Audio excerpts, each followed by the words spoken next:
नमस्कार मेरे प्यारे प्यारे कथा श्रोताओं, कैसे हैं आप सब लोग। मेरा नाम है नमित अग्रवाल और स्वागत है आपका मेरे चैनल कथावाचक में। आइए आगे पढ़ते हैं आज की कथा। भरत जी कह रहे हैं, राम जी की माता पवित्र है और उनका सरल स्वभाव है।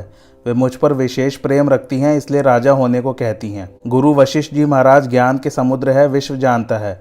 वह भी मुझे राज्य तिलक देने को कहते हैं। मुझे जगत के लोग डरपोक कहेंगे, इसका मुझे कुछ भी भय नहीं है, परलोक का भी डर नहीं है, परंतु मेरे मन में एक यही आग धधक रही है कि मेरे कारण राम सीता को दुख हुआ। जीवन का फल तो भ्राता लक्ष्मण जी को मिला, जो उन्होंने श्री राम जी के चरणों में मन लगाया। मेरा तो जन्म श्री राम जी के साथ वन जाने के लिए ही हुआ है, तब मैं झूठा पश्चाताप क्या करूं। श्री रामचंद्र जी के चरणों को बिना देखे जी की जलन नहीं मिट सकती। मुझको दूसरा उपाय नहीं दिखता।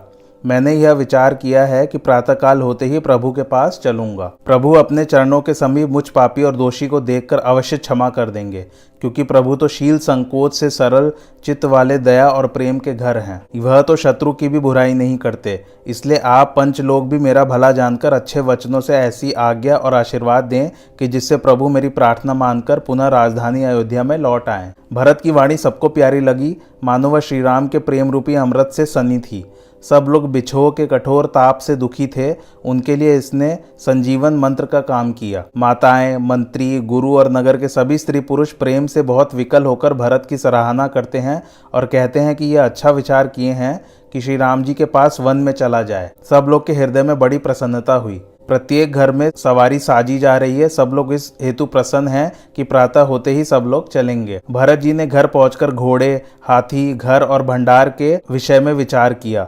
यह सब धन श्री रामचंद्र जी का है। दास तो वही है जो स्वामी का भला करना चाहे। उसके पश्चात भरत जी माताओं के पास गए। उनके लिए उन्होंने पालकी सजाने की आज्ञा दी। भरत जी ने मंत्री को बुलाकर कहा, तिलक की सामग्री ले लीजिए। वन में ही मुनिवर श्री राम जी को राज्य देंगे। सबसे आगे मुनि वशिष्ठ तथा अरुंधति अग्नि के समाज सहित रथ में बैठकर चले। अवधपुरी के रहने वाले सुंदर सवारियों पर चित्रकूट को चले। रानियां पालकियों पर बैठकर चली। फिर भरत और शत्रुघ्न दोनों भाई पैदल ही चले। राम जी के प्रति ऐसा भाइयों का प्रेम देखकर लोग भी हाथी, घोड़े, रथ आदि वाहन त्याग कर पैदल ही चले। पश्चात कौशल्य जी भरत जी के निकट जाकर पालकी को रखवाकर मीठी वाणी में बोली, हे तात, तुम रथ पर चढ़ो। प्यारा कुटुंब कष्ट पा रहा है। तुम्हारे पैदल चलने से सब लोग पैदल चल रहे हैं, इससे मार्ग चलने में समर्थ नहीं है। तब माता का वचन सिर पर रखकर दोनों भाई रथ पर बैठकर चले। पहले दिन तमसा नदी के किनारे और दूसरे दिन गोमती तट पर निवास किया।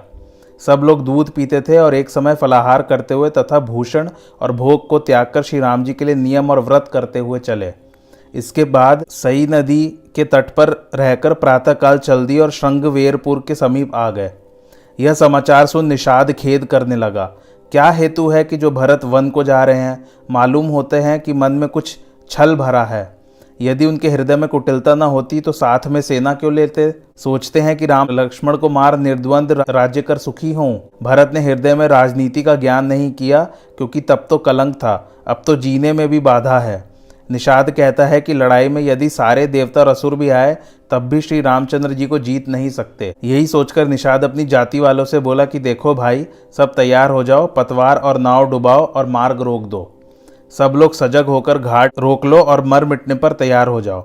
भरत के सामने हथियार लो और उन्हें जीते जी गंगा के पार न उतरने दो। एक तो युद्ध में प्राण देना, दूसरे श्री रामचंद्र जी का कार्य। मेरे तो दोनों हाथों में लड्डू हैं। निषाद राज ने सबका उत्साह बढ़ाकर राम जी का स्मरण करके शीघ्र ही तुणीर, धनुष और बख्तर मांगा। सब कुटुंब लोग निषाद राज को प्रणाम कर युद्ध के लिए धनुष और तरकस बांधकर चले। निषाद राज बोले, शीघ्र ही तैयार हो जाओ, आज्ञा सुनकर डरो नहीं। यह सुनकर सब वीर बोले कि हे बहादुर निषाद राज, आप धीरज को न त्यागिए। राम जी के प्रताप और आपके बल से हम लोग इस सारी सेना को योद्धाओं और घोड़ों से विहीन कर देंगे। जीते जी पैर पीछे न रखेंगे तथा पृथ्वी को सर और धड़ से भर देंगे। तब उसमें से एक वृद्ध विचार करके बोला कि आप भरत जी से मिलिए, लड़ाई नहीं होगी। भरत जी राम जी को मनाने के लिए जा रहे हैं, झगड़े के लिए नहीं। यह सुनकर निषाद बोला कि वृद्ध ठीक कह रहा है, बिना विचारे काम नहीं करना चाहिए। भरत जी के स्वभाव और शील को न जानकर युद्ध करने से हित की बड़ी हानि होगी। आप सब लोग तट पर सजे रहें, मैं जाकर उनका भेद ले आऊं। तब मित्र, शत्रु तथा उदासीन का भेद जानकर इसके अनुसार उपाय करूंगा। यह कह निषाद राज ने कंद मूल फल मंगाकर भेंट की तैयारी की। इसके बाद दूर से ही अपना नाम लेकर श्री वशिष्ठ जी को नमस्कार किया। मुनि जी ने राम जी का प्यारा समझकर आशीर्वाद दिया और भरत जी से बोले, हे भरत जी, यह राम जी का साथी है। यह सुनकर भरत जी रथ छोड़ दिए और पैदल चले। तब निषाद ने उन्हें सिर नवाकर नमस्कार किया। तब दंडवत करते देख भरत जी ने उसे हृदय से लगा लिया। श्री भरत जी निषाद से प्रीति सहित मिल रहे हैं और सभी लोग उस प्रीति की प्रशंसा कर रहे हैं। भरत जी को ऐसा लगा कि मानो लक्ष्मण जी से भेंट हो गई हो। इसके बाद शत्रुघ्न जी और माताएं सब ने निषाद से प्रीतिपूर्वक भेंट की। लक्ष्मण के सदृश जानकर सब आशीर्वाद देती हैं। पूर्व के सब स्त्री पुरुष घू को देखकर इस प्रकार सुखी हुए मानो लक्ष्मण के दर्शन कर रहे हों। सब लोग कहते हैं कि यह निषाद राम जी के भाई से भर भा मिलकर जीने का फल ले गया। घू अपने भाग्य की बड़ाई सुन प्रसन्न मन से उन्हें लेकर चला। तब निषाद राज का संकेत पाकर सभी निषाद चल दिए और वृक्ष, तालाब तथा बाग बगीचे के आसपास बहुत से घर बना दिए। बस इसी भांति भरत जी ने सेना सहित जाकर पावन गंगा जी के दर्शन किए और राम घाट को प्रणाम किया। उस समय वे बोले, हे गंगे, तुम्हारी रेणुका सब सुख देने वाली है और भक्तों के लिए कामधेनु है। मैं हाथ जोड़कर यही वर मांगता हूँ कि श्री राम जी के चरणों में हमारी प्रीति हो। फिर स्नान कर वहां गए जहाँ सब लोग ने डेरा किया था। उनकी देखभाल करने के पश्चात माता कौशल्या के पास गए। माताओं के पैर दबाए। उसके पश्चात निषाद जी के समीप जाकर बोले, हे मित्र, अब तुम मुझे वह स्थान दिखाकर नेत्रों की जलन को दूर करो जहाँ पर रात्रि में श्री रामचंद्र जी, लक्ष्मण और सीता शयन किए थे। यह कहते ही आंखों में आंसू भर गए। घू को भरत जी का वचन सुनकर बड़ा विषाद हुआ और तुरंत वहां पर वह ले गया जहां अशोक के पवित्र वृक्ष के नीचे श्री रामचंद्र जी ने विश्राम किया था। उस स्थान को देखकर भरत जी ने आदर पूर्वक दंड प्रणाम किया। भरत जी ने कुश की सुंदर चटाई देखकर प्रदक्षिणा कर प्रणाम किया और उन चरणों की धूलि को आंखों से लगाया। वह अधिक प्रीति कहते नहीं बनती। तब 2-4 सोने के बिंदुओं को जो श्री जानकी जी के वस्त्रों से झरे पड़े थे, उन्हें देखकर भरत जी ने श्री जानकी जी के समान समझकर सिर पर रख लिया। भरत जी ने कहा, पतिव्रता स्त्रियों में शिरोमणि सीता जी की कुश खैया को देखकर भी मेरा हृदय विदीर्ण नहीं होता, तो यह वज्र से भी अधिक कड़ा है। प्यार करने योग्य सुकुमार लक्ष्मण से छोटे भाई इस संसार में न हुए हैं न होंगे। जो कोमल मूर्ति सुकुमार स्वभाव युक्त हैं, तप्त वायु जिनके शरीर में कभी नहीं लगी, उन्होंने वन में जाकर सब प्रकार से विपत्ति सही। इस छाती ने तो कोटि वज्रों का भी तिरस्कार कर दिया। शत्रु भी श्री रामचंद्र जी की प्रशंसा करते हैं। वे अपने बोलने, मिलने और विनय से सबको मोह लेते हैं। वे सुख स्वरूप रघुनाथ जी मंगल तथा आनंद के घर हैं। पृथ्वी में कुश बिछाकर शयन करते हैं। अहो, विधाता की गति बड़ी प्रबल होती है। श्री राम जी ने कभी दुख का नाम न सुना था। राजा उनकी संजीवनी जड़ी की भांति सुरक्षा करते थे। इसी प्रकार से माताएं रघुनाथ जी की रक्षा करती थी। वे श्री राम जी वन में कंद फूल खाकर पैदल चलते हैं।